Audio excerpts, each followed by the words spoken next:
ज्ञानगण्डं मिलद्भृङ्गखण्डं चलच्चारुशुण्डं जगत्त्राणशौण्डं लसद्दन्तकाण्डं विपद्भङ्गचण्डं शिवप्रेमपिण्डं भजे वक्रतुण्डम्।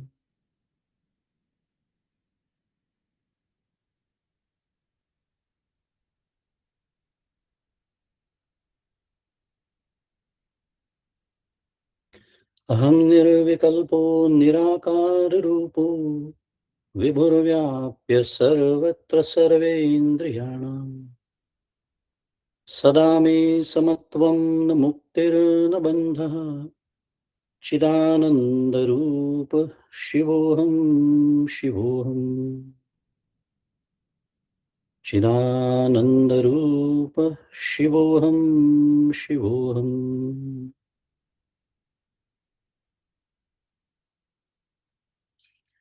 गुरुर्ब्रह्मा गुरुर्विष्णुः गुरुर्देवो महेश्वरः गुरुः साक्षात् परब्रह्म तस्मै श्रीगुरवे नमः।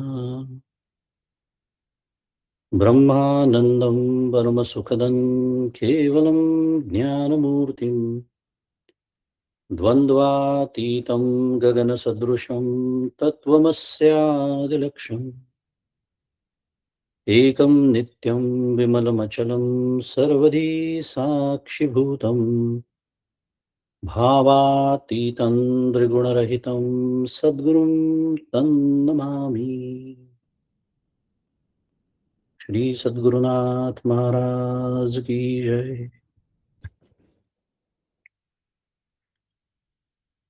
योऽन्तः प्रविश्य मम वाचमिमां प्रसुप्ताम् सञ्जीवयत्यखिलशक्तिधरस्वधाम्ना अन्यांशहस्तश्चरणश्रवणत्वगादीन् प्राणान्नमो भगवते पुरुषाय तुभ्यम्। श्री गोपाल कृष्ण भगवान की जय। जय जय रघुवीर समर्थ। श्री राम जय राम जय जय राम। श्री राम जय राम जय जय राम। श्री राम जय राम जय जय राम। श्री राम जय राम जय जय राम। श्री राम जय राम जय जय राम। श्री राम जय राम जय जय राम। श्री राम जय राम जय जय राम। श्री राम जय राम जय जय राम। श्री राम जय राम जय जय राम। श्री राम जय राम जय जय राम।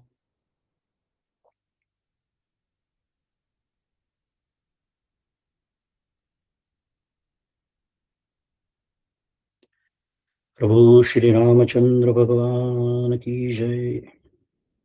श्री सद्गुरुनाथ महाराज की जय। जय जय रघुवीर समर्थ।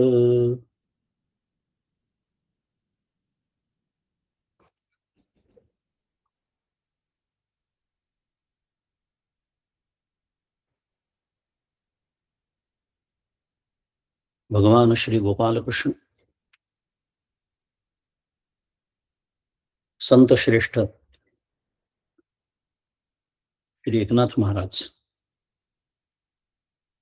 सद्गुरू परमपूज्य डॉक्टर श्रीकृष्ण दत्तात्रय देशमुख, उपाख्य डॉक्टर काका,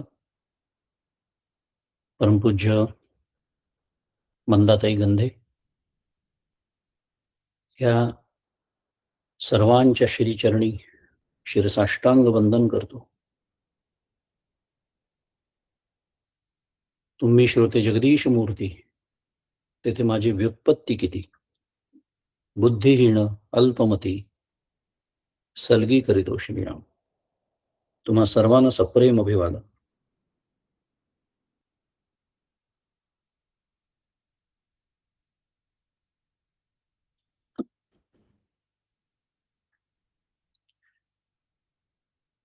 भगवान श्री गोपालकृष्णाच्या कृपेने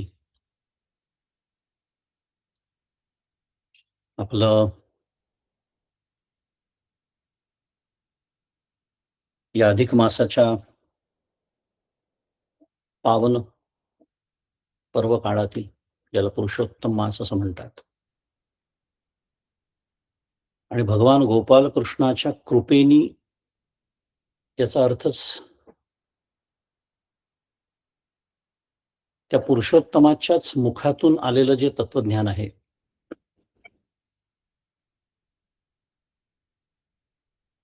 ते एक आठवड्याच्या खंडानंतर आपण श्रवण करण्यासाठी, चिंतन करण्यासाठी पुनश्च एकत्र आलेलो आहोत. प्रत्यक्ष पुरुषोत्तम असतो भगवान श्री गोपालकृष्ण. भागवताच्या, श्रीमद भागवताच्या माध्यमातून आपल्याशी संवाद साधत आहेत, आपल्याला बोध करतात आहेत, आणि त्यावर संतश्रेष्ठ श्री एकनाथ महाराजांचं जे भाष्य, ते एकनाथी भागवत, त्याचं आपण चिंतन करतो आहोत. आणि या मालिकेतलं आजचं आपलं तिसरं पुष्प आहे. आता पहिल्या सत्रामध्ये आपण बघितलं होतं, एक विषयाची संगती लावून घेण्याच्या दृष्टीने, की 20व्या अध्यायाच्या सुरुवातीला भगवंत उद्धवाला असं म्हणाले की मनुष्य मात्राच्या कल्याणासाठी ज्ञान, कर्म आणि भक्ती या 3 योगांचा मी उपदेश केला आहे. आणि सगळ्यात महत्वाचं म्हणजे या व्यतिरिक्त दुसरा कोणताही उपाय कुठेही नाही. आता खूप खरं हा सुद्धा चिंतनीय विषय आहे की भगवंत जेव्हा इतकं स्पष्ट सांगतात आहे की याशिवाय दुसरा उपाय नाही, आणि मला जर वाटत असेल की नाही हा चौथा उपाय दिसतोय, तर याचा अर्थ एक तर माझी काहीतरी चूक होते, किंवा त्याचा समावेश या 3च्या अंतर्गतच होतो, 3 पैकी कुठेतरी बसतं. म्हणून निष्ठा तर 2च होत्या भगवद्गीतेत सांगितलेल्या. आपण त्याचा विचार केला,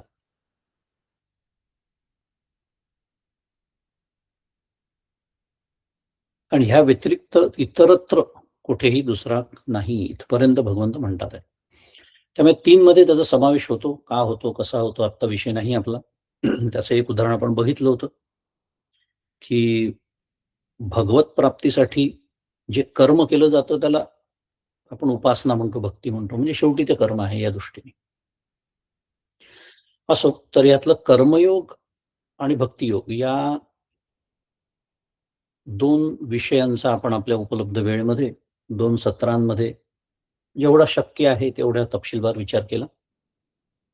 आपल्या विचारांना या 20व्या अध्यायाची बंदिस्ती घालून घेतली, अन्यथा सर्वच विषय अत्यंत व्यापक आहेत. आणि आजच्या सत्रामध्ये आपण ज्ञानयोगाचा यथामती यथाशक्ती विचार करणार आहोत, चिंतन करणार आहोत. पराभक्तीचा लाभ झालेला जो भाग्यवंत भक्त म्हणूया, ज्याच्यासाठी भगवंत इथपर्यंत म्हणाले, की मोक्षासहित ब्रह्मज्ञान मी माझ्याबरोबर घेऊन त्याच्या घरी जाऊन त्याच्या पाया पडतो. ते भक्तीचं महात्म्य आपण मागच्या प्रवचनामध्ये सगळं श्रवण केलं होतं. भक्तीचं काय म्हणूया वैभवच वेगळं आहे.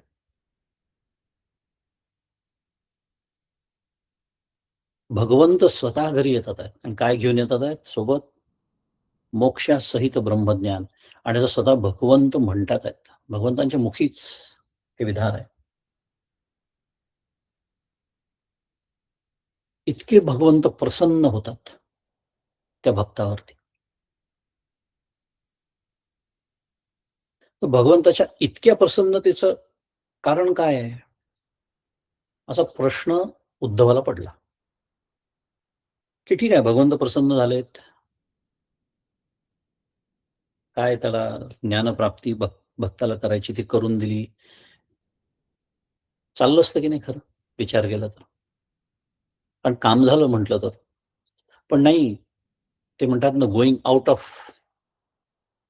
वन्स वे किंवा गोइंग अबोव्ह अँड बियॉन्ड शुद्ध मराठी. तशासारखं, की भगवंत नुसतं ज्ञान देत नाही, तर स्वतः घरी जाऊन त्याच्या पाया पडतात. इतकी प्रसन्नता का बरं? उद्धवाला प्रश्न पडला.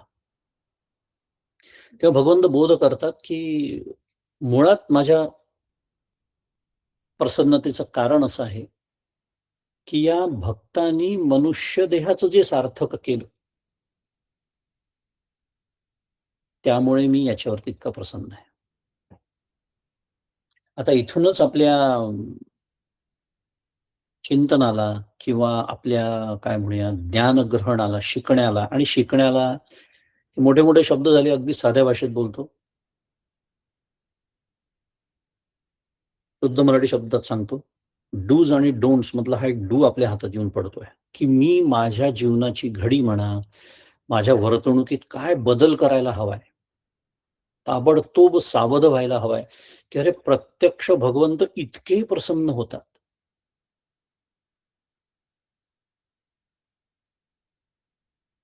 आणि समर्थांनी तर आपल्याला एक विश्वास देऊन ठेवलाय. बहुत सुटले, बहुत सुटले या नरदेहाची नी आधारे. पण त्याच्यात मी का नसणार? असा विचारच येत नाही कधी डोक्यामध्ये. आणि असा विचार न येण्याचं मुख्य कारण आहे, कारण मी स्वतःला खूप चांगला ओळखत असतो. त्याला लागणारं जे वैराग्य, विरक्ती आहे ती माझ्याजवळ नाही, हे मला माहीत असतं. म्हणून असा विचारच येत नाही डोक्यामध्ये, की त्या यादीत माझं नाव का नसावं? आणि तोच तर गाभा आहे आजच्या चिंतनाचा.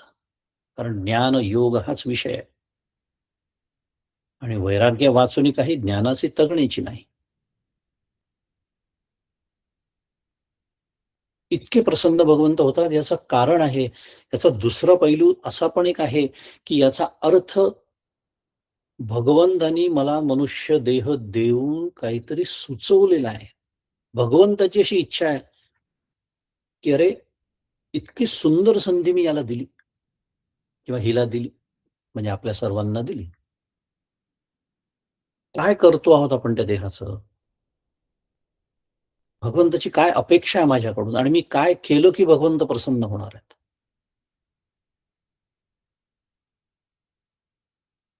म्हणून त्या उद्धवाच्या प्रश्नाला उत्तर देताना भगवंत एकच उत्तर देतात फक्त. त्यांनी मनुष्य देहाचं जे सार्थक केलं, बस त्याच्यामुळे मी त्याच्यावर इतका प्रसन्न होतो. का बरं? कारण हा जो भूलोक आहे, ज्याला मर्त्य लोक म्हणतात, ज्याच्यात आपण सर्वजण बसलो आहोत, हाच एक लोक आहे, की जिथे ज्ञान आणि भक्ती यांच्याद्वारा मोक्ष प्राप्त करून घेतल्या जाऊ शकतो. इतर कुठलाही लोक नाही. त्यामुळे देव सुद्धा या लोकामध्ये जन्म मिळावा स्वर्गातले, त्याच्यासाठी धडपडत असतात.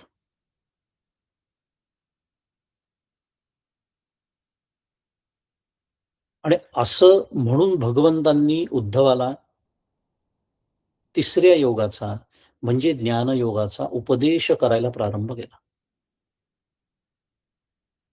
आपल्याला असं वाटतं, की हां, किंवा आपल्याही मनात विचार आला असेल, की अरे चला आज ज्ञानयोग विषय आहे म्हणजे खूप काहीतरी मोठमोठ्या गोष्टी ऐकायला मिळतील. असं काहीच नाहीये.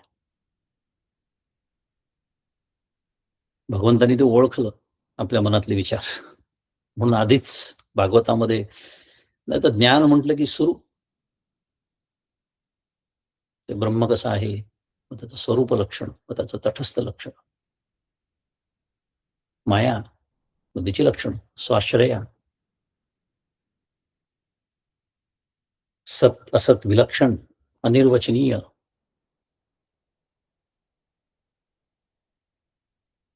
परमपूज्य मंदाताई म्हणून त्यांनी एका ठिकाणी आपल्याला सावध केलं प्रवचनात. त्या म्हणाल्या, की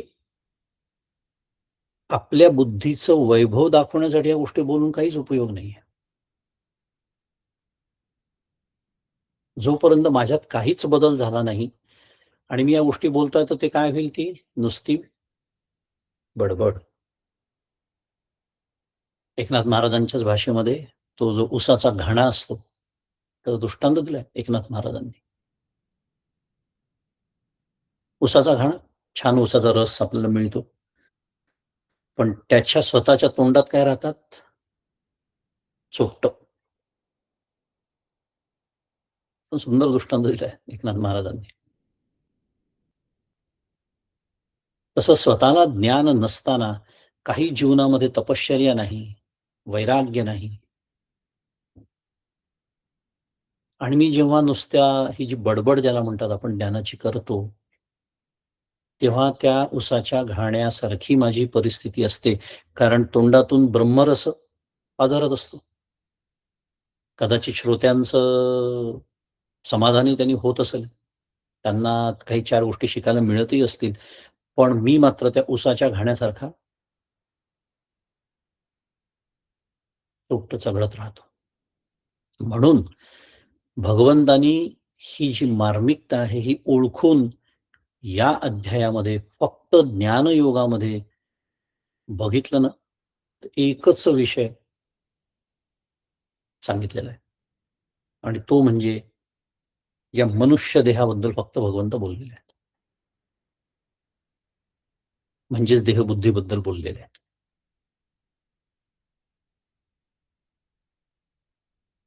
आणि आपण ज्या भागवतातील एकादश स्कंधातील 20व्या अध्यायातील ओव्या बघतो आहोत. आणि तिथे मनुष्य देहाला धरूनच, म्हणजे मनुष्य देहाला विषय करूनच भगवंतांनी ज्ञानयोगाचा विचार सांगितलाय. त्याचा तपशीलवार विचार पण पुष्कळ काही आहे, पण तो 28व्या अध्यायामध्ये येतो. मी जसं पहिल्या सत्रातच बोललो होतो. पण या अध्यायाचं शीर्षक कर्मयोग, भक्तियोग, ज्ञानयोग आहे. आणि ज्ञानयोगामध्ये पहा, भगवंत फक्त मुळावर घाव घालणं ज्याला म्हणतात, मुले कुठारा. आणि ज्ञानयोग म्हटल्यानंतर काय भरपूर काही सांगता येतं. आता काय, मी जसं म्हणालो, अत्यंत व्यापकच विषय आहे तो, प्रश्नच नाही. पण शेवटी गाडी कुठे येते? शेवटी गाडी तिथेच येते, की इतकं सगळं बोलल्यानंतर, इतका सगळा प्रचंड अभ्यास केल्यानंतर, इतक्या सगळ्या ग्रंथांचं परिशीलन केल्यानंतर, इतकी सगळी प्रवचनं केल्यानंतर, जर माझी देहबुद्धी तसूभरही कमी झाली नसेल, तर मुसळ केरात आहे. म्हणजे कशाबद्दल बोलणं आवश्यक आहे? तर देहबुद्धीबद्दल.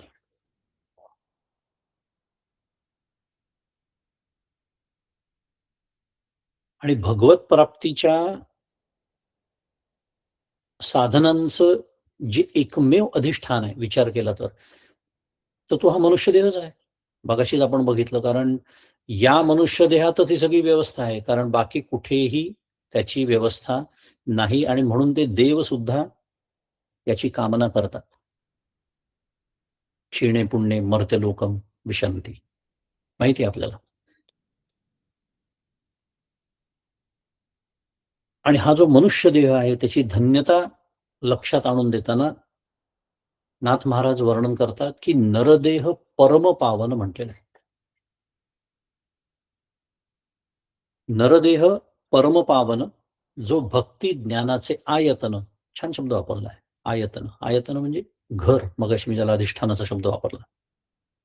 आणि जेणे साधे ब्रह्मज्ञान, तो धन्य धन्य नरदेह. काय आपल्याला लाभलेलं आहे याची पूर्ण कल्पना आपल्याला असली पाहिजे. म्हणजे खरं ज्याला आयतन म्हटलं जात आहे, ज्याला अधिष्ठान म्हटलं जात आहे, ते तर अनायासे हो आपल्याला मिळालेलंच आहे सगळ्यांना. का बरं धन्य आहे तो? तर जेणे नरदेह जाण निशेष खुंटे जन्म मरण, जेणे जीव पावे समाधान, स्वानंद घन स्वये होय. एकनाथ महाराज बोलतात. नरदेह परम पावन. का? कारण भक्ती आणि ज्ञानाचं आयतन हा मनुष्यदेह परम पवित्र म्हटलं त्याला. कारण ते भक्ती ज्ञानाचं ते घर आहे ना. घराचा वापर मात्र मी कशासाठी करतो हे आपल्यावरती अवलंबून आहे. आपलंही घर आहे. आपण घरात राहतो. त्या घराचा वापर मी कशासाठी करतो? घराचा वापर करायचा असतो हेही तर माझ्या लक्षात राहत नाही. कारण त्या घरावर इतकी आसक्ती असते, की कधी-कधी असं वाटायला लागतं, की ते घर आणि म्हणजे मीच फक्त. आणि वय वर्ष 60, 70, 80, 90 जरी झालं तरी घर सजवणं सुरू असतं माझं. पण त्या घरात राहणारं हे जे घर आहे, ते कशासाठी दिलं आहे त्याचं भानच राहत नाही. त्या भक्ती ज्ञानाचं हे घर आहे आणि याच देहाने ब्रह्मज्ञान प्राप्त होतं आणि म्हणून तो धन्य आहे. निःशेष खुंटे, छान शब्द वापरलाय एकनाथ महाराज. खुंटे, खुंटलं, पुन्हा निर्माणच होत नाही. अविद्येची निवृत्ती होते, सर्व दुःख लयाला जातं. जो मुख्य आपला उद्देश आहे, सगळं कशासाठी करायचं हो? एवढा सगळा अभ्यास, एवढी सगळी साधना, एवढं श्रवण तरी कशासाठी? अहो, दुःख नकोय ना आपल्याला? आनंद हवाय ना? सुख पण नको आहे. तो अजून वेगळा विषय आहे. सुख पण नको आहे. कारण सुखाच्या मागे तर मी वणवण हिंडतोच आहे इतके वर्ष झाली. कारण वेदांताचा अबाधित नियम आहे. जो सुखी होतो त्याला दुःखी व्हावंच लागतं. म्हणून मला सुखही नको आहे, मला दुःखही नको आहे. मला सुखरूप व्हायचं आहे. मला आनंद हवा आहे. त्याला एकच शब्द आहे, आनंद. आणि एकच म्हणण्याचं कारण आनंदाला विरुद्धार्थी शब्द नाही. निःशेष खुंटे जन्म मरण. हे सर्व दुःख लयाला जातं आणि जीवाला काय होतं? समाधान प्राप्त होतं. जेणे जीव पावे समाधान, स्वानंद घन स्वय होय. समाधान, खरं समाधान कशाला म्हणतात? आपल्याला एखादं छान काहीतरी स्वयंपाक, छान जेवण झालं, आंब्याचा रस. सध्या भारतात दिवस आहे. हापूस आंबा, सुंदर आंबा खायला मिळाला, समाधान वाटलं. बरं. मग आता पुन्हा आयुष्यात आंबा खाण्याची वेळ नाही येत का मग? अहो कशाला लगेच दुसऱ्या दिवशी सकाळी मग आज नाहीये का आंब्याचा रस? त्याला शास्त्र समाधान म्हणायला तयारच नाहीये. आपण व्यवहारात शब्द वापरतो ठीक आहे. त्याचा अर्थ फक्त बरं वाटलं, छान वाटलं एवढाच असतो.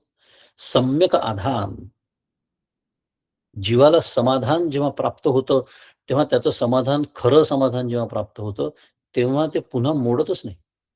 त्याला समाधान म्हणतात. आणि असं समाधान फक्त तो जीव स्वतः काय होतो? स्वानंद स्वरूप होतो. स्वानंद घन स्वय होय. ते खरं समाधान. कारण आपण अखंड असमाधानी आहोत. कशावरून? कारण मला अखंड समाधान शोधावं लागतं. समाधानी होण्याचा, सुखी होण्याचा, दुःख दूर करण्याचा हाच आपला प्रयत्न चालू आहे की नाही सगळ्यांचा. अखंड धडपड चालू आहे. शुद्ध मराठीत 24/7. याचा अर्थ मी अखंड असमाधानीच आहे. अनेक वेळेला असंही होतं पहा, की होतात गोष्टी आपल्या मनासारख्या सुद्धा घडतात. अनुकूलही गोष्टी घडतात. तरी आपण म्हणतो की नाही कोणाला, झालं खरं पण समाधान नाही झालं.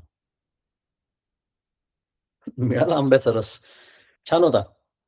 समाधान नाही झालं. कारणं काही असतील. पुरेसा नसेल मिळाला, आवडत्या व्यक्तीने नसेल वाढला, इत्यादी. खरं समाधान. म्हणून मी अखंड समाधान, अपूर्णता, त्याला दुसरा शब्द छान आहे, अपूर्णता. आपण जीव या दृष्टीने अपूर्णच आहोत. ठीक आहे. वेदांत सैद्धांतिकच बोलतो. काय आपल्याला त्याच्यातनं शिकायचं, तर तुम्हाला काय शिकायचं म्हणजे आपल्या सर्वांना, तो आपला प्रश्न आहे. वेदांत सांगून मोकळा. म्हणून शास्त्र नेहमी परमपूज्य काका, परमपूज्य मंदाते म्हणतात, शास्त्र जसं आहे तसं सांगून मोकळं होतं. संत मात्र दयाळू असतात. ते आपल्याला समजून सांगतात, की "अरे हो, हे शास्त्र आहे खरं, ते तसंच आहे. परंतु ते कसं उतरवायचं मग आपल्या जीवनामध्ये? कसं आपलं जीवन बदलवून घ्यायचं?"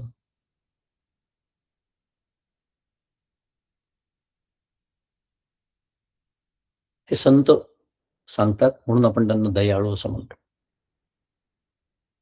जीव या दृष्टीने मी अपूर्णच आहे आणि हे आपल्या लक्षात येत नाही, कारण आपण त्या भाषेत बोलत नाही कधी.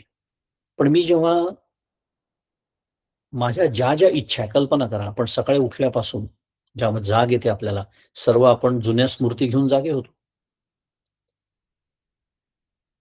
आणि इच्छांचं बंड माजतं माझ्या अंतःकरणात दिवसभर. मला हे पाहिजे, मला ते पाहिजे, मला असं पाहिजे, मला तसं पाहिजे, मला आत्ता पाहिजे. बरं नुसतं मला पाहिजे नाही, माझ्या बायकोला, माझ्या मुलांना, माझ्या नवऱ्याला, माझ्या घरातल्या आई-वडील जे काय आपला जो काही छोटंसं विश्व आपण म्हणतो, याचा अर्थ असा, इतक्या सगळ्या दृष्टीने मी अपूर्ण आहे. आपली भाषा अपूर्णतेची सुरू आहे. अपूर्ण आहे आणि मला ते मिळालं जे मला हवं आहे, की मी पूर्ण होईन असं वाटतं. तरी माझा अनुभव मला सातत्याने शिकवतो आहे, की अशा कितीही गोष्टी कितीही मिळाल्या, आता पैसा उदाहरणार्थ धन, वाटतं आपल्याला मिळावं मला काहीतरी. काय जे काय ज्याला जे वाटतं ते हजार, लाख, कोटी, हजार कोटी, लाख कोटीपर्यंत आजकाल बोलतात लोकं. आता आहेत ना जगात लाख कोटी असलेले सुद्धा लोकं आहेत. समाधानी जीव असायला पाहिजे की नाही ते जाऊन विचारा त्यांना. मग आपल्याच लक्षात येतं की अरे लाख कोटी मिळूनही जर मी समाधानी होणार नाहीये. ठीक आहे आपलं प्रपंच चालवायला प्रपंची पाहिजे सुवर्ण समर्थ म्हणतातच. तो भाग वेगळा आहे. पण किती? त्याला काही मर्यादा? आणि मुळात माझी गडबड ही झालेली आहे की ते मिळाल्याने मी समाधानी होईन. हे जे वाटतं आहे, त्या वाटण्यातच चूक आहे. मुद्दा मनुष्य देह मला भगवंतानी कशासाठी दिलाय, की अरे मी जर त्याचा योग्य वापर केला, तर स्वतः भगवंत इतके प्रसन्न होतात. हा विषय आपला मुख्य सुरू आहे. म्हणजे स्वतः ब्रह्मदेवानी देखील मनुष्य म्हणजे ब्रह्मदेव देखील मनुष्य देहाची इच्छा करतो. असं या मनुष्य देहाचं श्रेष्ठत्व आहे. इथपर्यंत नाथ महाराज म्हणतात. ब्रह्मदेव देखील हो. खरं ज्याची ही निर्मिती आहे सगळी संपूर्ण विश्व.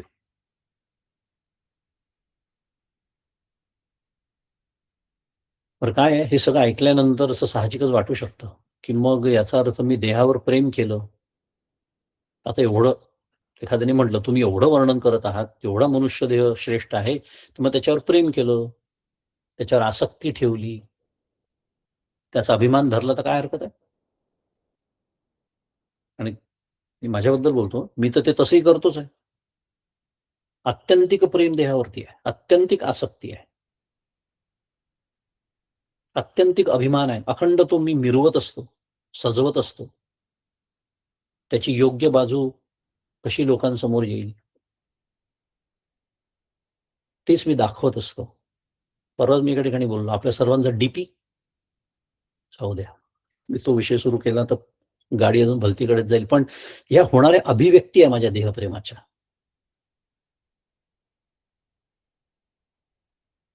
ज्याला अखंड डीपी बदलावेसे वाटतात, ज्याला अखंड रील्स तयार करावेसे वाटतात, स्टेटस,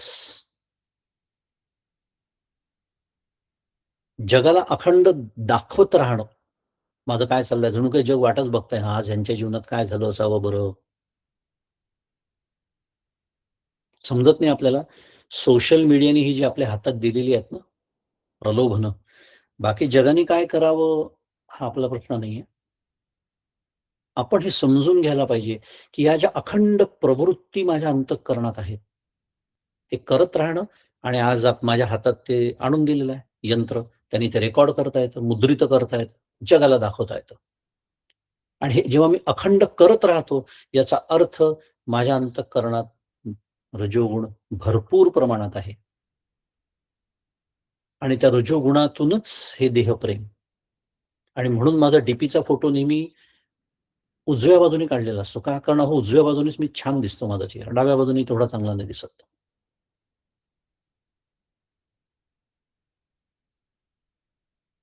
काय आहे, थोडं आधुनिक जगातले दृष्टांत द्यावे लागतात. त्यात हे कळत नाही, की असं वाटतं माझं काही फारसं प्रेम वगैरे नाही, देहाची आसक्ती नाही आहे मला तेवढी. नाही आहे. हे उद्योग जर माझे सुरू असतील, मुळात आपल्याकडे वेळ किती कमी आहे सर्वांकडे विचार करा. आणि तो वेळ मी या गोष्टींसाठी वापरतोय. अखंड सकाळी उठल्यापासून रात्री झोपायच्या आधी लोकांना कळलंच पाहिजे, आज दिवसात माझ्या काय झालं. एकेकाळी लोकं जेव्हा Facebook नवीन-नवीन आलं होतं, तेव्हा माझं आता स्नान झालं, असं सुद्धा अपडेट टाकायचे. म्हणजे अंघोळ म्हणायचे त्याला ते. कारण ते अंघोळच करायचे. नामस्मरण केलं देवाचं, भगवंताचं चिंतन करत अंघोळ केली तर त्याला स्नान म्हणतात. असे लोकं बहुतांश अंघोळच करतात. ते सुद्धा कळवायचे जगाला ते. मुद्दा हा नरदेह जर इतका श्रेष्ठ असेल, तर मग त्याच्यावर प्रेम करायला काय हरकत आहे? आसक्ती त्याच्यावर ठेवायला काय हरकत आहे? असं वाटू शकतं, त्याचा अभिमान धरायला काय हरकत आहे? म्हणून नाथ महाराज आपल्याला ताबडतोब सावध करतात, की असा विचार करणं अगदी अयोग्य आहे. कारण नरदेहाविषयी म्हणजेच आपल्या देहाविषयी प्रेम धारण करणं हा तर प्रत्यक्ष देहाभिमान जन्माला घालणं आहे. आणि देहाभिमानामुळेच काय होतो, कामक्रोधाचा उत्कर्ष होतो. कारण काम एष, क्रोध एष, रजोगुण समुद्भवः. भगवद्गीता सांगते आपल्याला. आणि मग काय होतं, मनुष्याच्या वागण्यामध्ये, बोलण्यामध्ये, विचारामध्ये क्षणोक्षणी कोट्यावधी चुका होतात. हे नाथ महाराजांचे शब्द आहेत बरं. आणि क्षणोक्षणी आपल्या वागण्यात, बोलण्यात चुका कशा होतात, त्याचं एक उदाहरण मी सोशल मीडियाच्या माध्यमातून तुम्हाला आत्ताच सांगितलं. कारण विचार अखंड तेच आहे. हे जगाला मी कसं दाखवू आणि कसं मिरवू? आणि मग ते केलं, की मग अपेक्षांना जन्म अर्थातच. कोणी पाहिलं, कोणी पाहिलं नाही. कोणी त्याच्यावर शुद्ध मराठीत रिस्पॉन्स दिला, कोणी ठेंगा दाखवला. हे असतं ना, ठेंगा म्हणजे आलं असेल लक्षात काय म्हणायचं तुम्हाला. थम्स अप शुद्ध मराठी. आणि ज्यांनी नाही दिलं, मग त्याचं चिंतन. बघते ना आता, तिचं स्टेटस येऊच दे, बघणारच नाही मी. झाली सुरुवात. पहा किती मुळापासून जर बिघडलं, तर त्याच्या अभिव्यक्ती काळाप्रमाणे वेगळ्या असतील. 50 वर्षांपूर्वी ही भाषा नव्हती. रील्सची भाषा नव्हती, स्टेटसची भाषा नव्हती, डीपीची भाषा नव्हती, WhatsAppची भाषा नव्हती, Facebookची भाषा नव्हती, मेटाची. अभिव्यक्ती फक्त बदलल्या, कारण अभिव्यक्तीचं माध्यम बदललं. पण मूळ प्रवृत्ती त्याच आहेत. हे एकनाथ महाराजांनी किती छान सांगितलं पहा. क्षणोक्षणी आपलं वागणं चुकत जातं, आपले विचार चुकतच जातात, बोलणं चुकत जातं.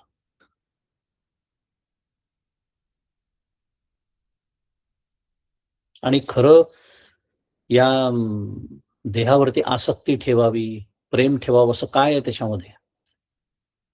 अस्थि, मल, मूत्र, मांस, रक्त आणि त्याच्यावर चढवलेलं कातडं. माझं वर्णन नाही हां. मी केलेलं वर्णन नाही. संतांच्या खांद्यावर बंदूक ठेवून बोलावं. गोळीबार करावा. परमपूज्य काका म्हणतात. कारण इतक्या दोष दृष्टीने माझ्या देहाकडे पाहणं मलाच शक्य नाही. नाथ महाराज पाहू शकतात. ही एक शास्त्रातली पद्धत आहे. आपल्याला माहिती असायला खूप विषयात आपल्याकडे वेळच कमी पडतो नेहमी. पण वैराग्य निर्माण व्हावं याच्यासाठी विषय वैराग्य. आता या ठिकाणी विषय देह हाच आहे आपला. त्या वैराग्याचे स्तर असतात. तर हा अगदी प्राथमिक स्तर आहे. दोष बुद्धीने बघायचं त्या विषयाकडे. आंब्याचा रस. डॉक्टरने सांगितलं खाऊ नका. मग दोषदृष्टी कशी? अहो खाल्लं की ऍसिडिटी वाढते. आहे की नाही दोष त्याच्यात? बरा आहे दोष आहे ना, तर मी किती खाल्लं असं सांगता येत नाही. साखर वाढते रक्तातली. आता जेव्हा मला आसक्ती असते आंब्याच्या रसाची आणि डॉक्टर म्हणतात खाऊ नका, तेव्हा त्याचं वैराग्य उत्पन्न करण्याचा एक पहिला उपाय आहे त्याच्याकडे दोषदृष्टीने पाहणं. पण तो इतका काय म्हणूया परिणामकारक असा तो नाही.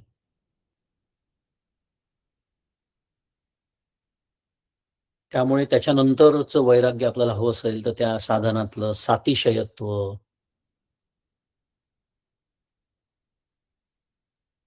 त्याच्यावर आपल्याला तो अवलंबून ठेवतो. आंब्याचा रस असेल तरच मला आनंद होतो. कारण आणि तो फक्त उन्हाळ्यातच मिळतो. आता पाऊस पडणारच आहे लवकर. त्याची चव उतरणार आंब्याची. झालं माझ्या आनंदाला धक्का लागला, सुखाला म्हणजे आनंद म्हणतच नाहीत त्याला. मुद्दा हे जे अवलंबून ठेवतो, ही सातिशयत्व आहे. मग हा दोष आहे त्याच्यामध्ये पुन्हा म्हटलं तर या दृष्टीने वैराग्य. आता माझा विषय नाही, त्याच्यात खूप वेळ जाईल आपला. मुद्दा एवढाच आहे, की त्याच्यानंतर अनित्यत्व आहे. हे अनित्य आहे. आता एक आंबा आपण एक विषय घेतला. प्रत्येकाचे आपापले विषय असतील, पण ते अनित्य आहे. हे सुख अनित्य आहे. हे मला माझेच अनुभव सांगतात आहे. शास्त्राची गरजच नाहीये. शास्त्राची गरज येते ती तीव्रतम वैराग्यासाठी येते.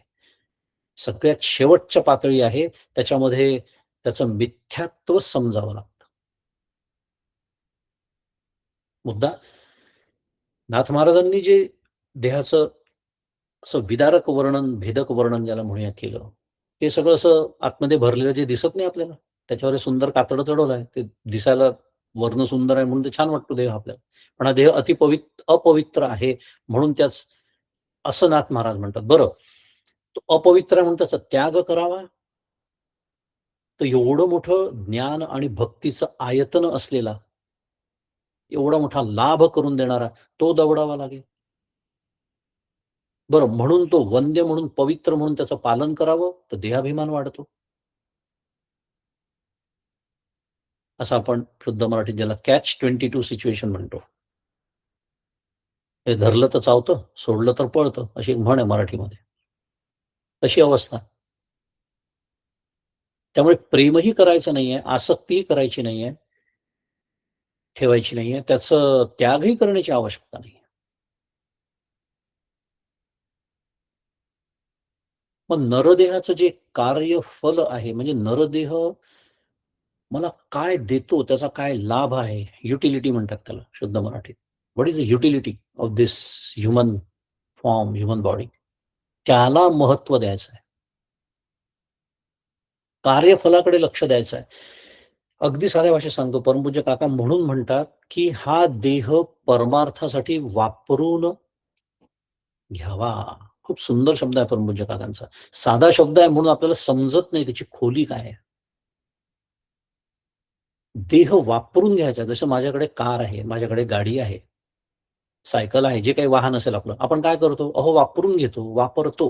कशासाठी? माहिती आहे कशासाठी वापरतो. पण ती वापरताना ती मध्येच बंद पडू नये, त्रास देऊ नये त्या वाहनाने, म्हणून ते जसं सांभाळावं लागतं, म्हणजे मेकॅनिककडे जावं लागतं. त्याच्यात मधनं-मधनं पेट्रोल भरावं लागतं. ऑइल चेंज करावं लागतं. गाडीचं सर्व्हिसिंग करावं लागतं. बस तेवढंच. म्हणजे गाडी स्वच्छ थोडीशी, लोकांनाही लाज वाटू नये, मलाही वाटू नये म्हणून ठेवावी लागते. हे जसं आपण म्हणजे गाडीकडे या दृष्टीने जसं पाहतो, म्हणजे या दृष्टीने पाहत असू. काही लोकांना स्वप्नातही गाडी दिसते. झोप लागत नाही. गाडीवर काही कुठे उरखडा आला, शुद्ध मराठीत स्क्रॅच म्हणतात त्याला. अशी महाभाग आहेत. त्यांचा विचार सोडून देऊ आपण. पण मी जशी ही गाडी वापरून घेतो आणि वापरण्यासाठी तिचं काय योग्य ती देखभाल करतो, मेंटेनन्स मराठी शब्द पुन्हा. बस तसं. तेवढ्यापुरती या देहाचा विचार करायचा. वापरून घेणे म्हणून परमपूज्य काकांचं ते वाक्य, की हा देह परमार्थासाठी वापरून घ्यावा. म्हणजे दुसऱ्या भाषेत त्याच्याकडे बघण्याची आपली जी दृष्टी आहे, ती परमार्थाचं साधन एवढीच असावी. एक अजून छान शब्द परमपूज्य काकांनी आपल्याला दिला, देह क्रीड. त्याला दृश्य क्रीड म्हणतात, कारण म्हणजेच देह क्रीड, कारण दृश्याचा भागच देह आहे. देह क्रीड न होता काय व्हावं? आत्मक्रीड व्हावं. छान विचार आहे. साधक म्हणून साधनाभिमुख परमार्थाचा विचार करताना सकाळी उठल्यानंतर सर्वप्रथम माझ्या मनात जे संसाराचे विचार सुरू होतात, त्याच्या आधी हा विचार यावा, वा भगवंतांनी मला अजून 24 तास दिले जीवनातले. ते म्हणतात ना, काय खात्री आहे आपण उठू सकाळी, पण आपण गृहीत धरतो, हरकत नाही, उठलो. भगवंताला म्हणावं, भगवंता 24 तास तुम्हाला दिलेत आणि हे साधन दिलं, एवढं उत्तम नरदेह.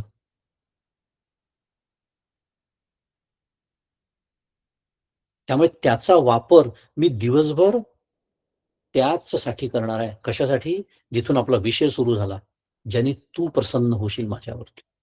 याचा अर्थ काय? सकाळी उठल्यापासून दिवसभर पूजा, नामस्मरण, ध्यान असा अर्थ नाहीच आहे त्याचा.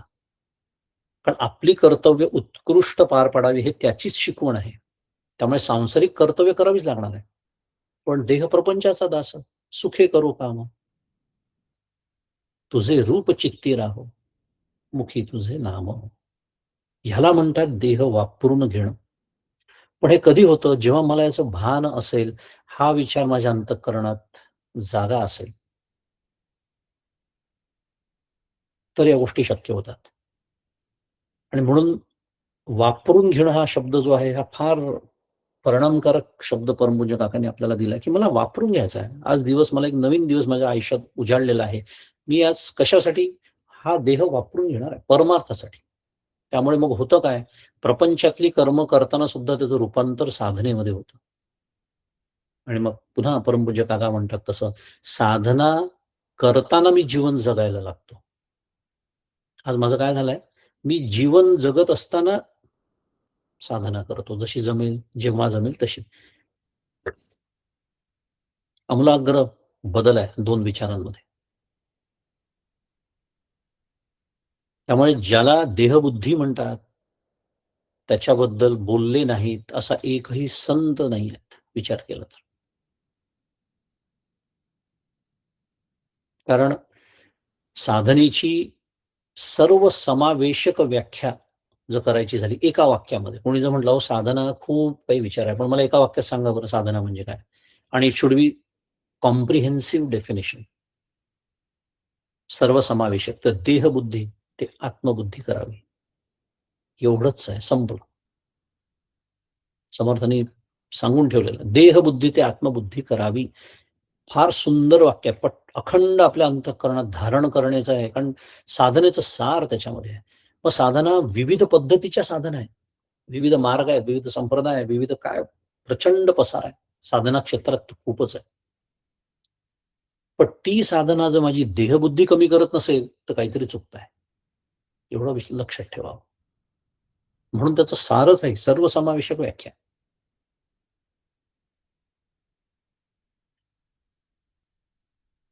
आद्य शंकराचार्यांनी तर विवेक चूडामणीमध्ये या संदर्भामध्ये आपल्या डोळ्यात अक्षरशः अंजन घातलेलं आहे. कारण हा विचार काही आता देहबुद्धीचा विचार काही नवीन आहे. मला पूर्ण खात्री आपल्यापैकी कोणी हे पहिल्यांदा ऐकत नाही. प्रश्न आहे, काय परिणाम झाला आतापर्यंत? आणि म्हणून आपल्याला खडबडून जाग करतात आद्य शंकराचार्य. झणझणीत अंजन म्हणून मी त्याच्यासाठी म्हणालो. आचार्य म्हणतात की शरीर पोषणार्थी सन य आत्मानं दिदृक्षती ग्राहम दारुदिया ग्राहम दारुधिया धृत्वा नदीम तरतुंस इच्छती. एक दृष्टांत दिला आचार्यांनी आपल्याला जाग करण्यासाठी. ही देहबुद्धी किती घातक आहे साध्या भाषेत. शरीर पोषणार्थी सन, यह म्हणजे जो, आत्मानं दिदृक्षती आत्म्याला पाहण्याची इच्छा करतो, म्हणजे आत्मानुभवाची, परमात्मा प्राप्तीची, साक्षात्काराची, कैवल्याची अनेक शब्द त्याला आहेत. आहे की नाही आपल्या सर्वांना इच्छा? आहे ना. म्हणून तेवढा शनिवार सकाळ म्हणा, रात्र म्हणा, भारतातली इतका महत्वाचा वेळ, आपले सगळे कार्यक्रम बाजूला ठेवून आपण हे सगळं ऐकायला इथे जमलो आहोत म्हणजे काय? ही इच्छा आपल्याला नक्कीच आहे. म्हणजे संवादी इच्छाच आहे, प्रश्नच नाही. पण यह आत्मानं दिदृक्षती, पण हे करत असताना शरीर पोषणार्थी सन, तो जर शरीराचं लालन पालन करणारा असेल दिवसभर, अखंड देहाचाच विचार, देहालाच सजवणं, देहालाच मिरवणं, आणि मिरवणं म्हणजे मगाशी मी जे बोललो ते सगळं, ती त्याची एक अभिव्यक्ती झाली सोशल मीडियावरची. आणि इतकं असून इकडे मात्र आत्म्याला पाहण्याची इच्छा करतो, गप्पा करतो परमार्थाच्या. मग आचार्यांनी त्याला दृष्टांत दिला. हे कशासारखं आहे माहिती आहे? कशासारखं आहे? एखादी मगर किंवा सुसर आहे, तिला ते लाकूडच आहे अशा बुद्धीने तिला धरून तो नदी तरून जाण्यास पाहतो. ग्राहम दारुध्येया धृत्वा नदीम तरतुंस इच्छती.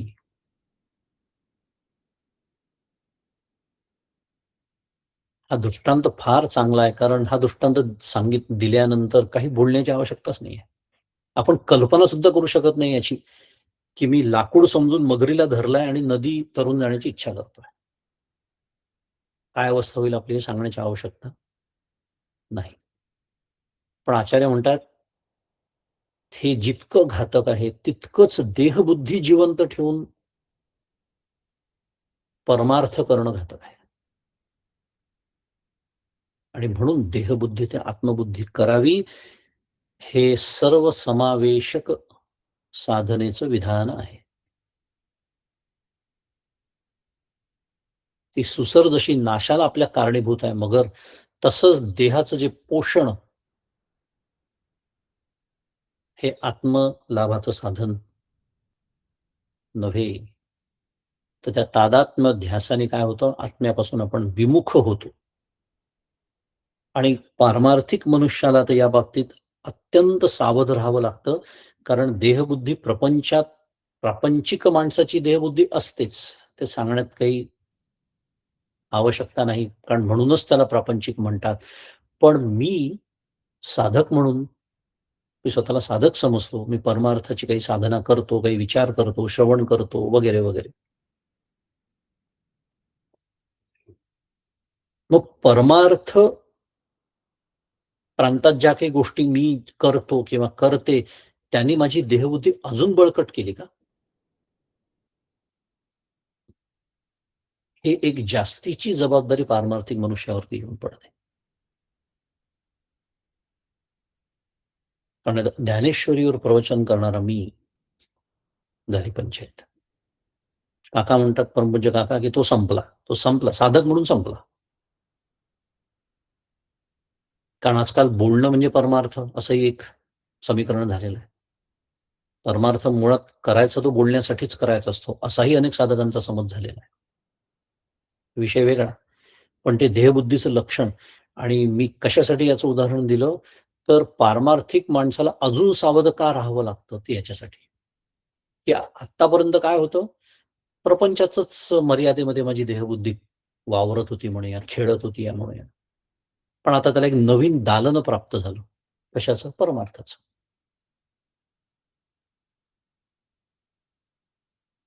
ही जी एक चूक आपल्याकडनं होते का?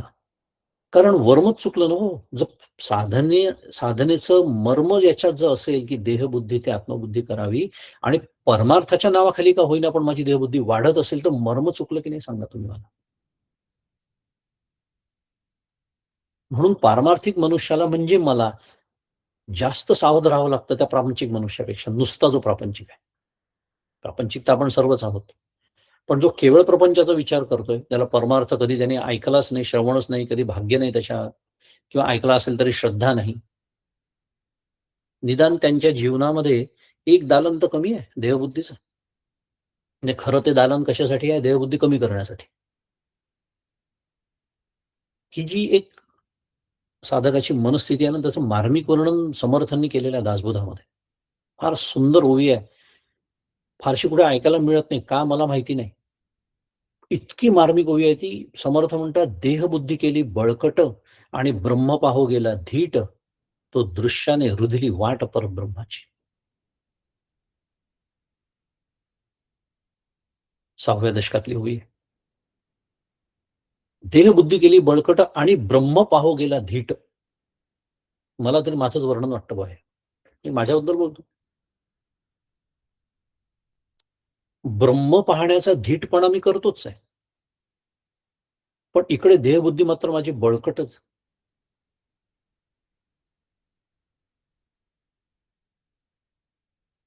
काय होतं? तो दृश्याने रुधिली वाट परब्रह्माची.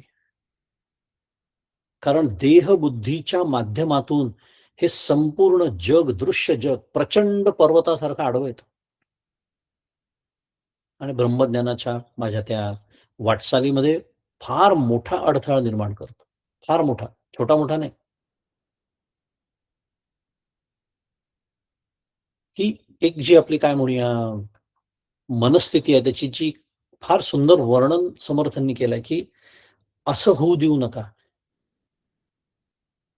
आणि म्हणून मला जास्त सावध राहायला हवंय पारमार्थिक म्हणून, की हे जे एक नवीन डोमेन शुद्ध मराठीत, नवीन दालन माझ्यासाठी, एक नवीन विषय माझ्या जीवनामध्ये परमार्थ. आणि म्हणून मग त्या परमार्थाचं जे साधन किंवा त्याच्यात जे काही कर्म मी करतोय, मग ते कर्म अभ्यास वर्गाला जाणं असेल, ते कर्म 10 जणांनी, 4 जणांनी मिळून एकत्र येऊन अभ्यास करणं असेल, ते कर्म मी कुठे बोलणं असेल, हे सगळं करत असताना देहबुद्धीसाठी चाललंय का हे अखंड तपासावं लागतं. मी शिवगडला अभ्यास वर्गाला जाते आहे. कशासाठी जाते आहे? हे स्वतःला नीट विचारावं लागतं. नाहीतर महाबळेश्वरला जाणं आणि शिवगडला जाणं काय फरक आहे? काहीच नाही. सुंदर निसर्गरम्य ठिकाण आहे. बसल्या-बसल्या 2 वेळेला जेवायला मिळतं, चहा मिळतो आणि सगळ्यात महत्त्वाचं 10 जणी भेटतात तिथे. नाहीतर कधी भेट होत नाही हो. अभ्यास वर्गाच्या निमित्ताने छान भेटी होतात, मग गप्पा होतात. कारण ते प्रवचन आता ऐकावंच लागतं, ठेवलं असतं त्यांनी म्हणून. ते झालं, की मग शुद्ध मराठीत त्याला गॉसिप. मी सगळं कशासाठी बोलतोय? आपल्याला शिकण्यासाठी, साधनाभिमुख. मी या दृष्टीने अभ्यास वर्गाला जाते का? आणि या दृष्टीने किंवा या कारणांसाठी जात असेल, तर मला वाटतंय माझा परमार्थ सुरू आहे. पण माझी देहबुद्धी बळकट करण्याचं अजून एक नवीन माध्यम मला प्राप्त झालं त्या अभ्यास वर्गाच्या माध्यमातून. पण नाही, हा विषय खूप छान आहे. ते वक्ते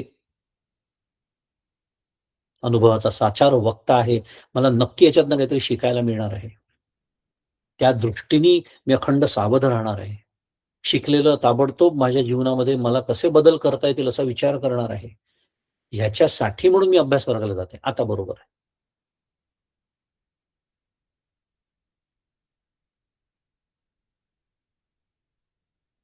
कारण अशी प्रगती जर मी केली नाही, तर मग काय होतं माहिती आहे? की मग परमपूज्य काका म्हणतात तसं, की आम्ही गेली कित्येक वर्ष त्यात आहोत. त्यात म्हणजे परमार्थात आहोत. मग माझा अनुग्रह किती वर्षांपूर्वी झाला. ह्याच्यावर माझी सिनियरिटी अवलंबून ठेवतो मी.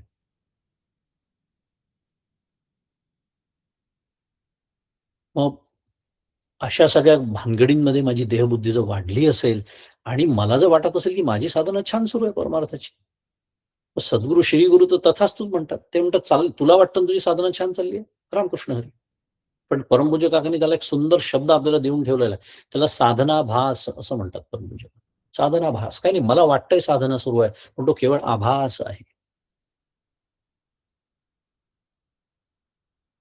आणि त्याच्यात पुन्हा भरीस भर म्हणून जर ज्ञानाचा अहंकार झाला,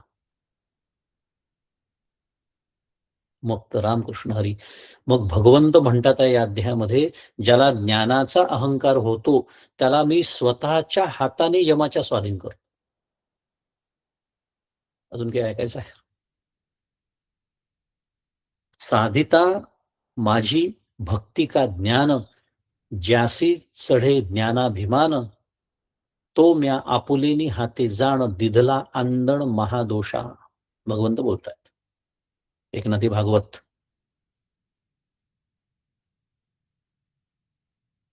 महादोषा, मी आंधळ देतो, म्हणजे त्या यमदेवाच्या मी स्वतःच्या हाताने, म्हणजे आय पर्सनली एन्श्युअर, भगवंत म्हणतात. का? अरे ज्ञानाचा अभिमान झालेला आहे. पहा किती सावध राहावं लागतं आपल्याला प्रत्येक गोष्टीमध्ये. कारण घसरगुंड्या ठेवलेल्याच आहेत, सापशिडीच्या खेळासारख्या. सारांश, आपल्याला देहाची आसक्तीही नको आहे, द्वेषही नको आहे. आणि मग भगवदोक्तीचा आधार घेऊन नाथ महाराज म्हणतात की देह सांडावा न मांडावा. जे आपण बोललो सुरुवातीला, की प्रेम आसक्ती पण नको आहे, द्वेष पण नको आहे. नाथ महाराज शेवटी हाच उपाय सांगतात की देह सांडावा न मांडावा, येणे परमार्थची साधावा, ते सावधान ऐक उद्धवा, गुप्त निज ठेवा सांगेन. भगवंतांची उक्ती आहे आणि त्याच्यावर नाथ महाराजांचे भाष्य आहे. भगवंत म्हणतात मी गुप्त निज ठेवा तुला आता सांगेन. देह सांडावे लागत नाही, देह मांडावाही लागत नाही, त्यागही करावा लागत नाही, देहाविषयी फार प्रेमही धरावं लागत नाही. तसं मगाशी आपण बोललो, ती जी माझं वाहन आहे ते तसं वापरून घ्यायचं असतं प्रपंचातल्या कामासाठी, तसा देह वापरून घ्यायचा परमार्थासाठी. आणि या देहानीच परमार्थ साधावा लागतो, कारण हे त्याचं अधिष्ठान आहे, हे ज्ञानभक्तीचं आयतन आहे. आणि कसा? तर त्याची युक्ती म्हणजे गुप्त निज ठेवा. भगवंत म्हणतात आहे, मी सांगतो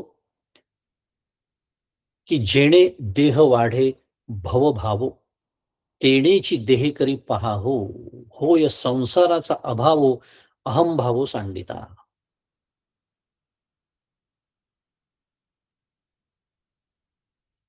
एकनाथी भागवतातली ओवी अर्थातच. काय निज ठेवा, तो गुप्त ठेवा, काय सांगितले, काय युक्ती भगवंतांनी सांगितली, की जेणे देहे वाढे भवभाव, की या देहामुळेच काय होतं, तर संसाराचं जे सत्यत्व आहे त्याचा भाव आपल्या अंतःकरणात वाढतो.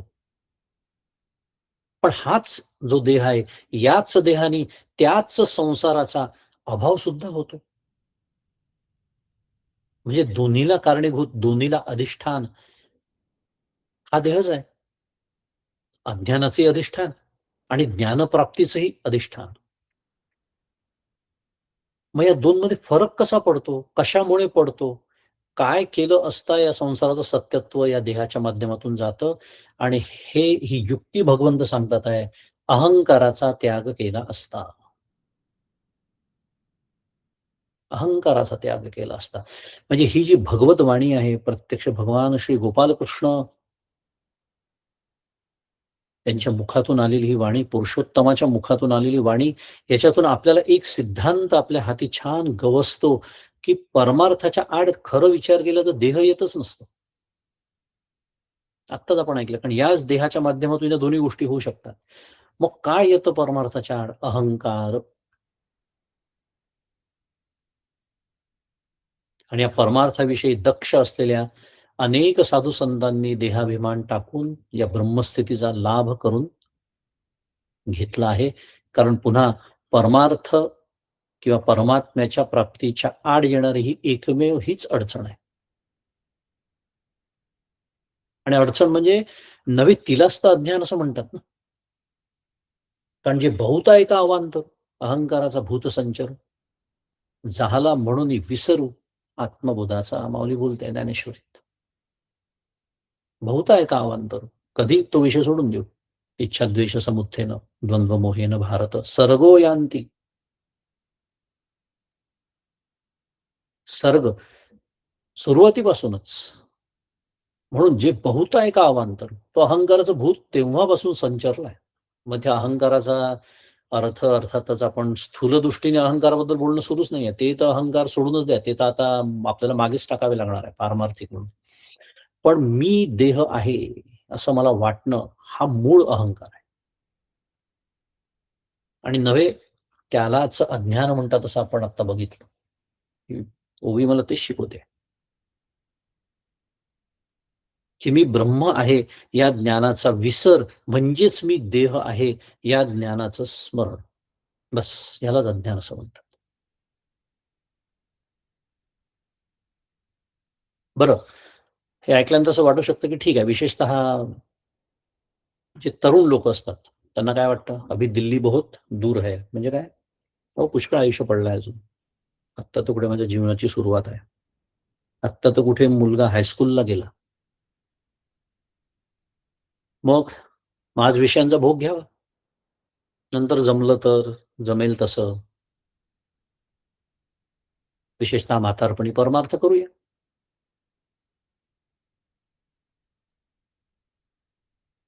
असं जर म्हणावं तर भगवंत म्हणतात, की हा देह उत्पन्न होता क्षणीच मरणाचं घड्याळ सुरू झालेलं आहे.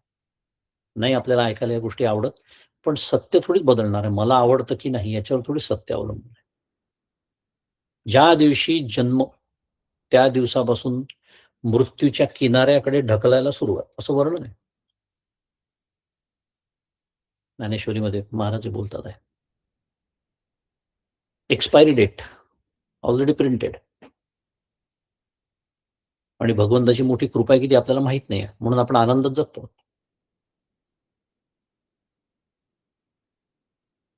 आणि भगवंताने या संदर्भात एक सुंदर दृष्टांत दिला भागवतामध्ये, याच अध्यायामध्ये. तो दृष्टांत खूप छान आहे, की जसं एखादा वृक्ष आहे, त्याच्यावर घरटा पक्षी राहतोय, पण तो वृक्ष तोडला जातोय. समजा एखादा आला लाकूड तोडाय आणि त्याने तो वृक्ष तोडायला सुरुवात केली. तो पक्षी जर विचारी असेल, तर तो घरट्याचा अभिमान सोडून निघून जातो. का बरं? कारण दिसतंय ते काय होणार आहे. तसं आपला हा जो देहरूपी वृक्ष आहे, तो तो काळरूपी जो लाकूड तोडे आहे, तो रात्रंदिवस आपला हा देहरूपी वृक्ष तोडला जातोय. आहे की नाही विचार करा. झाला की नाही? आजचा सुद्धा एक दिवस आपल्या सर्वांच्या आयुष्यातला कमी झाला की नाही? आवडो की न आवडो, वास्तव आहे की नाही? आहे. पण होतं काय, मी विचारी नसल्यामुळे तो पक्षी विचारी असतो, तो निघून जातो. नाही ठेवत आसक्ती त्या घरट्याची. पण मी विचारी नसल्यामुळे देहाभिमान धरून परमार्थाकडे पूर्ण दुर्लक्ष करतो किंवा तो भविष्यावरती ढकलतो. आज नाही, उद्या बघू. आज विषयभोगामध्ये दंग. त्यामुळे हा जो देहाचा क्षणभंगुरपणा आहे, तो देहाभिमान टाकण्याकरता, भक्ती म्हणा, ज्ञान म्हणा, हे मिळवण्याकरता जो अतिसावध आहे, अतिदक्ष आहे, स्वतःच्या कल्याणाविषयी जागृत आहे, तोच परमसुख मिळवू शकतो. आणि म्हणून माऊलीने आपल्याला सांगितलं, की हा विचारुनी अहंकार सांडीचे, मग असतीच वस्तू होईचे. तरी आपली स्वस्ती सहजे आपण केली. मग मगाशी नाथ महाराज काय म्हणाले? हेच म्हणाले, स्वतः स्वानंद घन तो होतो. पण कधी काय नेमका आडवं येत आहे? आपला मुख्य शत्रू कोण आहे? हा अहंकार. देहावरील अहंकार. मी जसं म्हणालो, अहंकाराचं मूळ, बाकी अहंकाराच्या स्थूल व्याख्या आपल्याला सांगण्याची गरजच नाही. आपण सर्वजण अभ्यासक आहोत. पण अहंकार म्हटल्यानंतर मला देहाचा म्हणजे संपत्तीचा अहंकार, सौंदर्याचा अहंकार, यशाचा अहंकार, ह्याच गोष्टी समजतात किंवा आठवतात. ह्यात हे स्थूल अहंकार झाले. पण या सगळ्यांच्या मुळाशी मूळ अहंकार मी देह आहे हे आहे. आणि तो असल्यामुळे बाकीचे अहंकार.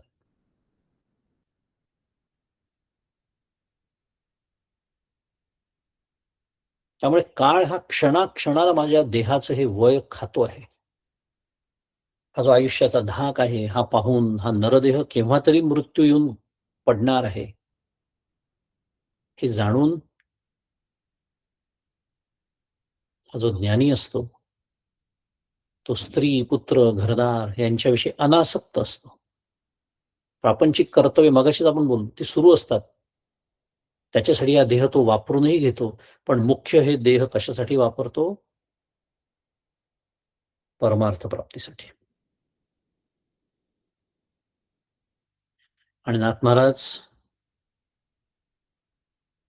शेवटी म्हणतात, की वैराग्ययुक्त करिता भक्ती, होय देहाभिमानाची निवृत्ती.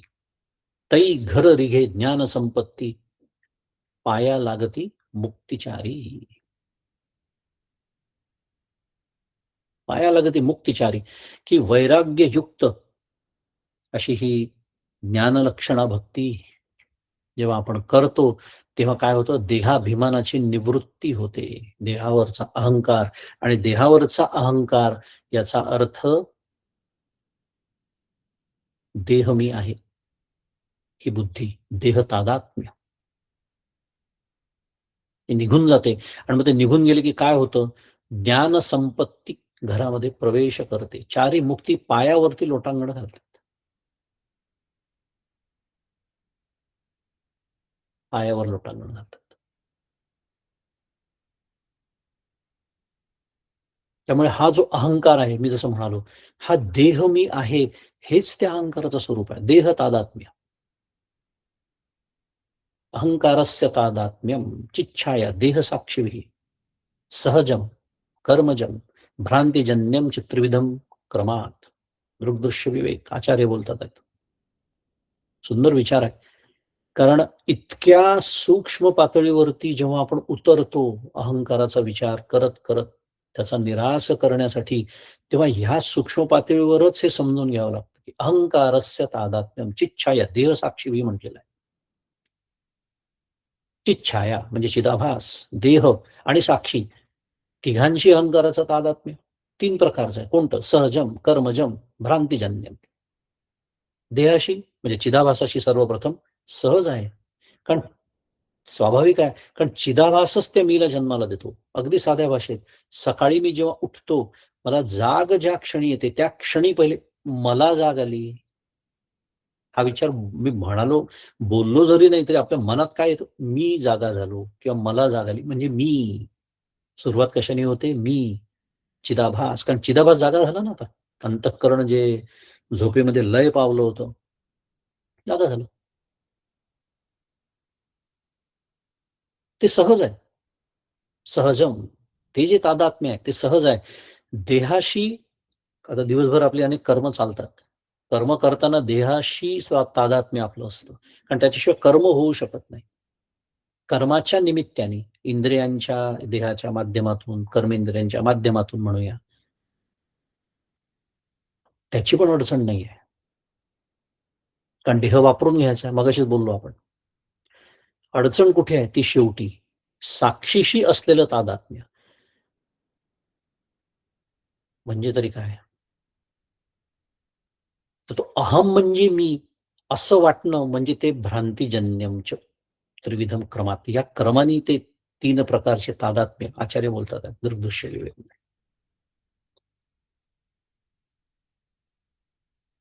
त्या मी शब्दात दोन मी आहेत ना, कारण एक चिदाभास मी आहे आणि एक आत्मरूप मी आहे. जसं मेहुण, मेहुण नावाचा शब्द आहे.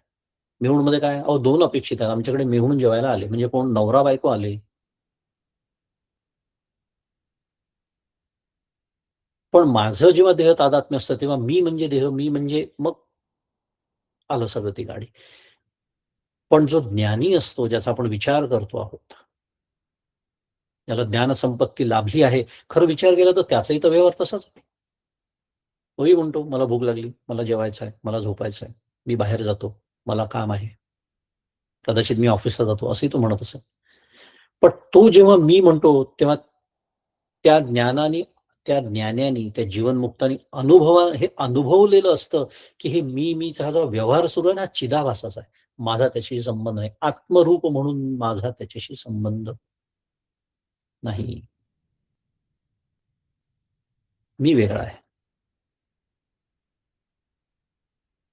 याला म्हणायचं भ्रांतिजन्य म्हणजे भ्रमज तादात्म्य. आणि हे त्या ज्ञानाने अनुभवलेलं असतं. हे त्या ज्ञानाने अनुभवलेलं असतं. त्यामुळे व्यवहार करतो तो, म्हणून परमपूज्य काका जसं म्हणतात की परमार्थामध्ये दाखवण्यासाठी या देहाला मंगेश म्हणतात.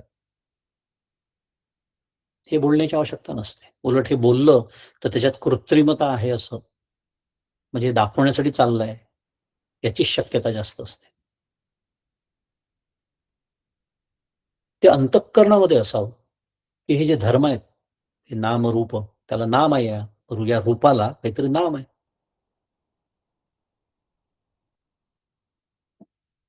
हे त्या उपाधीचे धर्म आहेत, त्याचा माझ्याशी काहीही संबंध नाही. अभाव असावा. आणि म्हणून सरतेशेवटी भगवंतांच्या मुखी श्रीमद भागवतात श्लोक आहे या अध्यायामध्ये.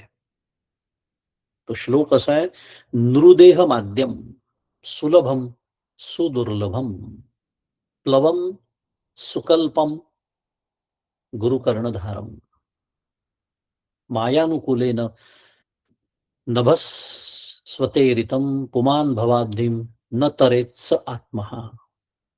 भागवतातला श्लोक आहे. भगवंत बोलतात आहे की नृदेहम आद्यम सुलभम सुदुर्लभम, की सर्व देहांमध्ये श्रेष्ठ. आपण आता निष्कर्षात्मक बोलतोय. सर्व देहांमध्ये श्रेष्ठ, सर्व म्हणजे सर्व. आपण केला विचार त्याचा, स्वर्गापासून सुद्धा. आणि सगळ्यात महत्वाचं सुलभम. सुलभम का म्हटलं त्याला? अनायासे प्राप्त झालेलं आहे. तुम्ही आम्ही काय केलं त्याच्यासाठी, किंवा आपल्या हातात काय आहे सांगा. अनायासे ईश्वरेच्छेने मिळालेला आहे. शास्त्रीय भाषेमध्ये पापपुण्य अचानक अकस्मात समान होऊन मिळालेला हा देह आहे. किती दुर्मिळ हा देह आहे याची आपल्याला कल्पनाच येत नाही. आणि म्हणून सकाळी उठल्यापासून परमार्थ सोडून बाकी सगळा उद्योग माझा सुरू असतो, कार्यक्रम. आणि म्हणून भगवंत ताबडतोब सुलभम म्हणतात. सुलभम कशा दृष्टीने? मला काहीच कष्ट पडलेले नाहीत, पण सुदुर्लभम पण आहे, की आपण कितीही प्रयत्न केला तरी तो न मिळणार आहे. म्हणजे पुढचा जन्म मनुष्य देहच मिळेल काय खात्री आहे? आहे कोणाला खात्री? काही बिघडत नाही हो. नाही झालं या जन्मात काम तरी चालून जाईल. कोणच खात्री देऊ शकत नाही.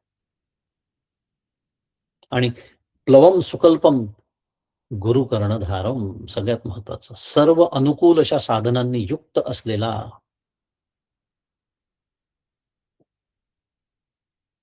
आणि याचं आपल्या जीवनाचं कल्याण व्हावं त्याच्यासाठी मार्गदर्शन करणारा सद्गुरूंसारखा नावाडी ज्याला लाभलेला आहे. गुरु कर्णधारम, कर्णधार म्हटलेला आहे गुरूंना. महाराज छान भाष्य करतात त्याच्यावर. कानामध्ये उपदेश करतात ना, उपदेश हा कानात केला जातो नेहमी. मोटके गुरुमुखे उदयजत दिसे, हृदय स्वयंबची असे, प्रत्यक्ष फाव लागे अपैतयास. प्रत्यक्ष फाव लागे अपैसयाची. मुद्दा म्हणून त्याला कर्णधार म्हटलेला आहे. सद्गुरूंसारखा नावाडी लाभलेला आहे. पण नावाडी लाभला तरी होडी कुठे पुढे सरकण्यासाठी काय लागतं? सद्गुरू योग्य दिशा देतील त्याला, पण होडी पुढे सरकण्यासाठी त्या शेडामध्ये हवा भरावी लागते. मग ती हवा कशाची आहे? ही जी अनुकूलता आहे हवेची, तो जो उपकारक वायू आहे, तो परमेश्वर म्हणतो, अरे मी स्वतः आहे, त्याच्या पाठीशी मी उभा आहे. म्हणजे परमात्मा नेहमी सहकार्याला उभा आहे. म्हणून असं नेहमी म्हणतात परमार्थामध्ये, अरे तुम्ही एक पाऊल तो पुढे टाका, तो 10 पाऊल पुढे येतो. आणि असा नौकारूपी नरदेह आपल्याला प्राप्त झालेला आहे. आणि असं असताना मयानुकूलेन नभ तरेतीम पुमान भवाब्धीम न तरेत स आत्महा. असा नरदेह प्राप्त झाला असताना सुद्धा जो पुरुष म्हणजे जो साधक समुद्र, संसार समुद्र तरून जाण्याचा प्रयत्न करीत नाही, तो खरोखर आत्महत्यारा आहे. म्हणजे आपलाच स्वतःचा घात करणारा आहे, असं प्रत्यक्ष भगवान श्री गोपाल कृष्ण श्रीमद भागवतात या 20व्या अध्यायात म्हणतात आहेत. आणि असे समर्थ सद्गुरू लाभलेले आपण सर्वजण, आणि परमेश्वर अखंड सहाय्य करण्यासाठी तत्पर आहेच. तेव्हा या परमात्म्याच्या प्राप्तीकरता या मनुष्य देहाचा परिपूर्ण वापर आपल्याला करता यावा अशी सदिच्छा भगवान श्री गोपालकृष्ण, संत श्रेष्ठ श्री एकनाथ महाराज आणि सद्गुरूंच्या चरणी करतो आणि माझ्या वाणीला विराम देतो. श्री गोपाल कृष्ण भगवान की जय. संत श्रेष्ठ श्री एकनाथ महाराज की जय. श्री सद्गुरुनाथ महाराज की जय. जय जय रघुवीर समर्थ.